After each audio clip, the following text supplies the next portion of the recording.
So I don't know, before Rachel, do you have anything you want to add to that? No, I'll just tell folks what I brought for your information. There's Oh, yeah. For their Nice. edification. Yeah, there's a one-pager just kind of explaining what Pittsburgh United is.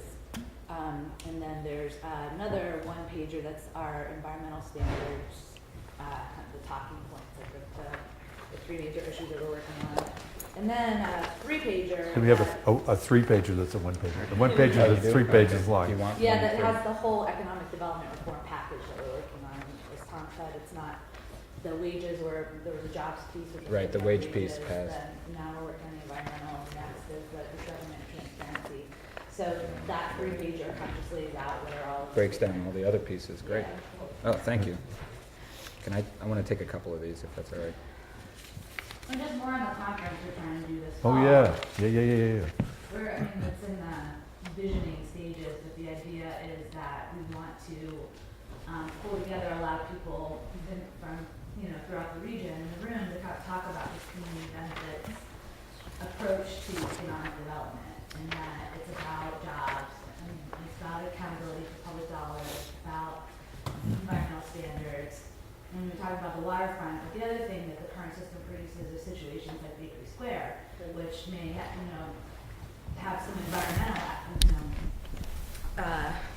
be good on green stuff, but they're creating poverty jobs for that neighborhood, which means better than poverty jobs. So what we're trying to advance is an agenda around just a community benefits approach to how public dollars are spent.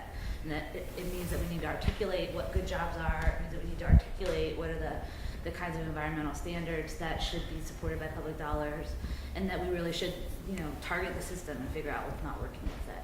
If anything, these CBA campaigns showed us what's not working and how hard it is for. Really exposed some cracks. Yeah. What's going on right now, huh? So, Yeah. to put it mildly. I often felt like we were like we were one of those meter readers, that goes down in the basement. And you go down in the basement, there's like all these cobwebs, and you shine these lights around. There's all this stuff going on down there that nobody knows about. Mm-hmm. They give stuff, they give land away for free. I mean, it's just amazing.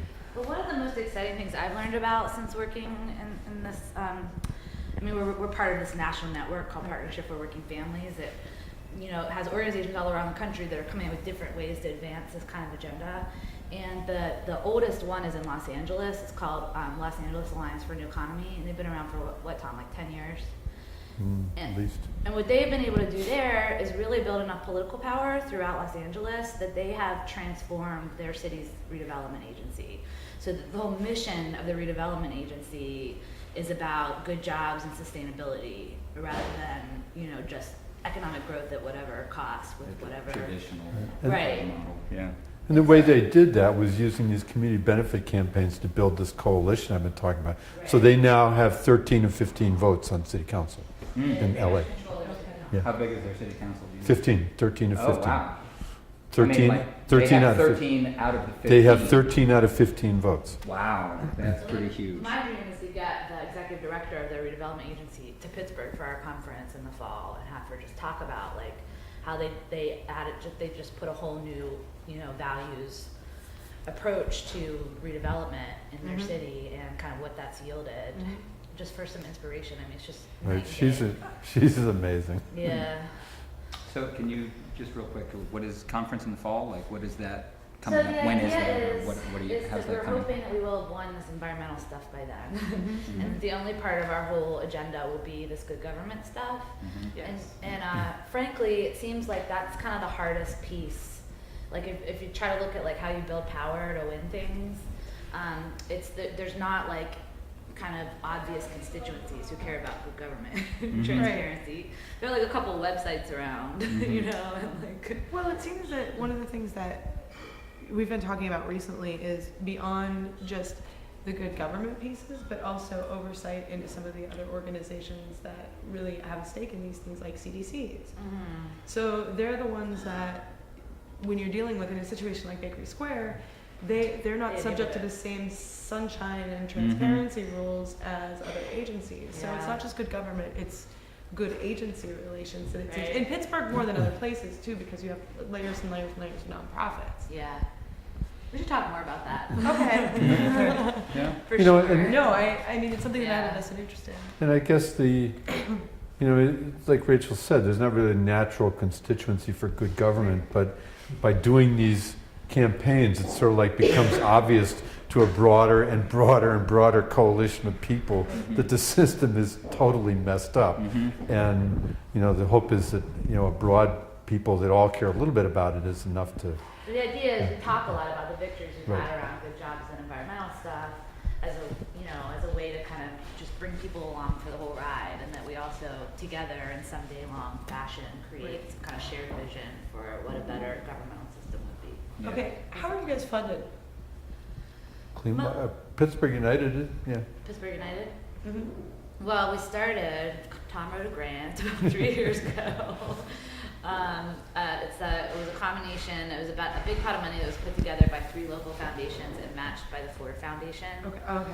And they were basically looking for groups that were going to advance racial justice in cities Okay. through new approaches, since affirmative action kind of got, yeah. So we're still kind of living off that big grant, but we also get some of the unions that are part of our organization give us some money, but the majority has been foundation support. Because the reason I ask is because when you move towards, I know a lot of organizations don't necessarily have the stomach if you're heading towards legislative work. Yeah. If you're gonna. Yeah, I don't know if these same foundations are going to fund us next time. And that's why I was curious, because you guys are doing like really pithy, clear-cut work that obviously needs to be done, but a lot of times, as a lot of us have seen in the past, as soon as you get close to doing something that's really meaty, people kind of back away. I mean, it's not my job. I'm not the primary funder of the organization, but it's my thought that to sustain an organization like this, the unions are going to have to fund it. Okay. Like, it's going to have to be a labor movement commitment. And in clean water, we get grants and we have a canvas and stuff like that. So we have some PAC money, as it were. Too. Okay. Yeah, they raise that money too. Yeah, it seems like a lot of, it's just not as, like this stuff, we kind of maybe sit around and enjoy talking about this stuff, but it's maybe not as sexy to most people, so they aren't really as excited to get behind Public these kind of dollars things. or foundation Right, dollars. or foundation dollars, yeah. But, 'cause they're kind of hesitant and shy away.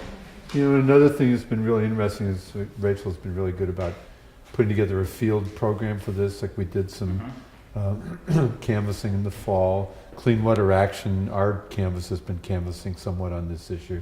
And, Rachel and I have done a million door-to-door shticks. But, this one is like shooting fish in a barrel. It's just like you say, well, don't you think we should get something back for our tax dollars? Yeah, where do I sign? It's Or really... Don't you have to drink water? Yeah, right. Doesn't everybody drink water? It's easier, I think, than a lot of federal issues because this is like where everybody can see it in their own backyard. But it also it just makes sense to people. Right. Usually they say, "We don't have that already." Right. Yeah, That's like, usually the once response. It's boiled down to the specific legislative asks, it's really easy to get Yeah. conceptualized around it. Like, it's hard to talk about the bigger picture stuff, you're right, with, folks who aren't like wonky nerds. Right. But once you get down to like the clean water, the Clean. tax dollars paid for poverty jobs, that it really do get it when they'll usually be willing to call their city council person when you call them and ask them to. So. I think we generated like 200 letters, Peduto. Yeah, Yeah. it was a really cool field campaign, like Clean Water, their canvas, they got people to handwrite letters to council people. The steelworkers donated their predictive dialer to us, so we were able to get volunteers to sit down. The steelworkers have this state-of-the-art predictive dialer where they load a list and volunteers sit there and just people get called, they pop up on the computer screen who you're calling and run through a script, and we were able to, and they can patch through those calls to city council. So we were able to do that with a big success rate. Oh, so people could push one or something and If you want to immediately talk to call city city council and leave a message. Well, or we would something. have a live volunteer talk to them about the issue and ask them if they'd be willing to call and say, well, we can connect you right now. And they would. So one of the things I was hoping you guys could talk a little bit to is, you're right now you've passed the prevailing wage legislation. You're on the track to go through the environmental portion of what the agenda is. what's after that? What are things after that that in particular in terms of impacting green economy and, you know, more equitable jobs? What could you recommend folks focus on? What will be the next step after this that will be good for policy? I think it's this making the planning process be responsive to people. It's like, you know, we could come up with a million single, you know, legislative fights and say, well, you know, you got to do this, but it really needs is sort of revamp the system so that it's responsive, and you know, those issues of good jobs and stuff like that are part of the process, not something that we have to fight for to get in. After the fact. Right. So I guess that's sort of what I think. Rachel, any hot priorities? Yeah, I agree with Tom. I mean, just in terms of a 1 year, like in the next year, what we have going on. But I think in general, I mean, to me, what's most exciting about Pittsburgh United is the like ever-growing coalition and building political power. And it's building these connections between labor and community that really don't exist here. Oh, I forgot PIN. Oh, you forgot Pittsburgh PIN and Interfaith faith. Impact Network. Yeah, faith. Yeah, Communities of faith. people. I mean, nationally, there's this Blue-Green Alliance, which is trying to advance like the green jobs movement should be about good jobs too, you know.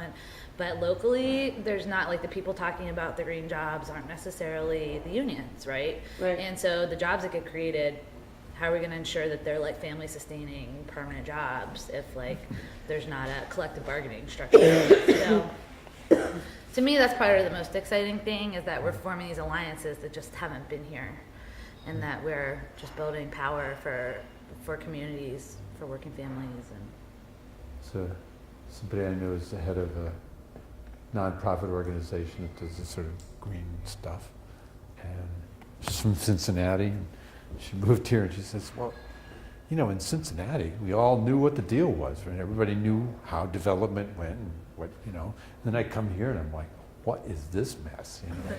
So we just really don't, you know, it really is sort of a whoever's got the most money can do it. You know, they can dream up political things like power. floating hotels. You know, like this Yeah. hotel over here is not. It's not part of the ground. You know, it's the hotel starts on the first floor, so they don't have to do living wage jobs. You know.